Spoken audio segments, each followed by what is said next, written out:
Welcome back. We're going in focus on the future of virtual learning in North Carolina. Remote instruction was just about the only way for schools to carry on during the pandemic. While it works well for some students, statistics show that many students in virtual schools don't perform as well as they do in traditional schools. It's yet another factor in the conversation about where virtual schooling fits going forward. Joining us now for more are Truitt. She's the North Carolina Superintendent of Public Instruction, and Representative Jeffrey Elmore. He's a teacher and a Republican representative for parts of Alexander and Wilkes County. I want to welcome you both back onto the program. Thanks, Loretta. Thanks, Loretta. Well, Superintendent Truitt, let's start with you. Let's talk big picture here. Was virtual learning successful during the pandemic? I would say that for some students it was successful and others it was not. And what we're starting to see emerge right now is a picture that kind of gives us more information on the percentage of children for whom it was not successful. And of course, it's emerging that the vast majority of students do need to be with their teachers every day, which really doesn't come as a surprise to, I think, most people. But again, we are seeing schools request that they be allowed to continue some form of virtual academy moving forward. I wanted to ask you a little bit about that, Superintendent, because, I mean, obviously the ultimate goal is to allow every student back into the classroom next year that wants to be there. But we have heard from some families that, hey, this virtual learning has actually worked well for my child. How hard will this be for school districts to have more options available moving forward? Well, I think that they've learned sort of baptism by fire. They've figured it out for the most part. Mm-hmm. They figured it out well enough that parents are asking for it. I think that the pandemic revealed both the complexity and the flexibility of virtual learning.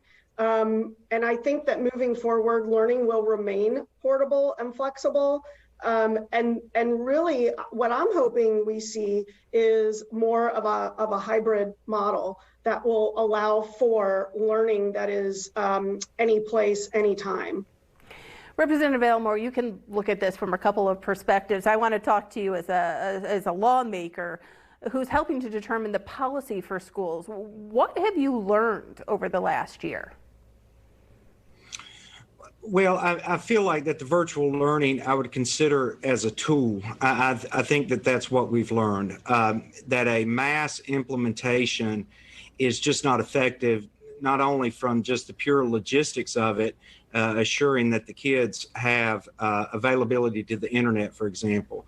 So just a logistic piece, but also, like the superintendent was saying, for a lot of our staff, this was trial by fire. And some of them came on out the other side of it, successful, enjoying it. Others did not. But I mean, it is what it is because we went through the pandemic. But reflecting on it, I think moving forward, we do have a tool that can be used.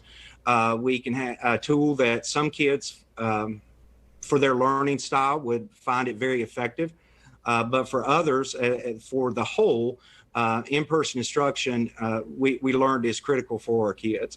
Superintendent Truitt, when we move into the 21-22 school year, you know, we have a really diverse state. We have these urban centers where obviously we have broadband available and more technology available. Then we have these rural settings where obviously that's been more difficult throughout this entire process.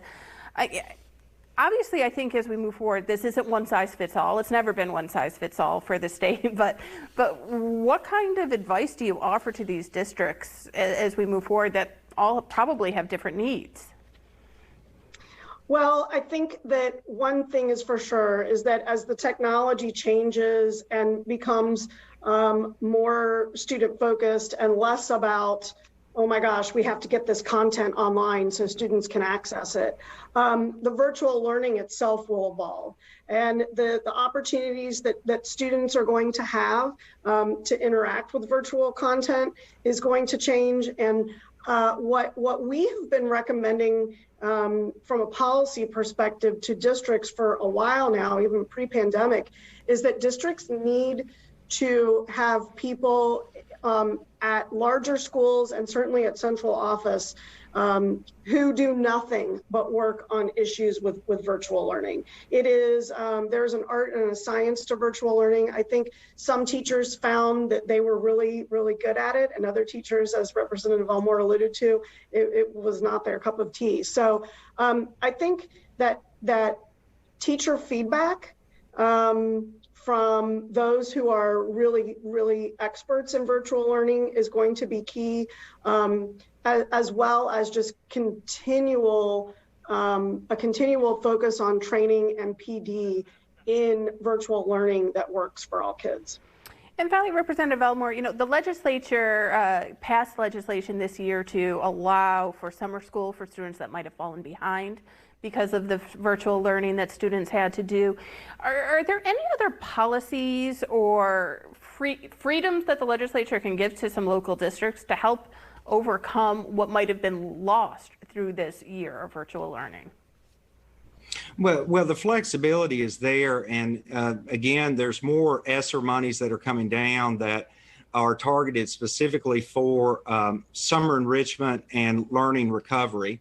I think that in the next 2 to 3 year period, you'll see local LEAs. You may see night schools come back, after school tutoring, more tutors brought into the school, summer activities, all sorts of a array of activities for the kids to address the learning loss, because I wished I could say that the summer school is magically going to fix it. No, that's not reality. This is just a piece as we move forward. I think we'll be dealing with learning recovery probably for the next 2 to 3 year period to try to get the kids where they need to be. Okay. Representative Elmore and Superintendent Truitt, I want to thank you both so much for joining us today.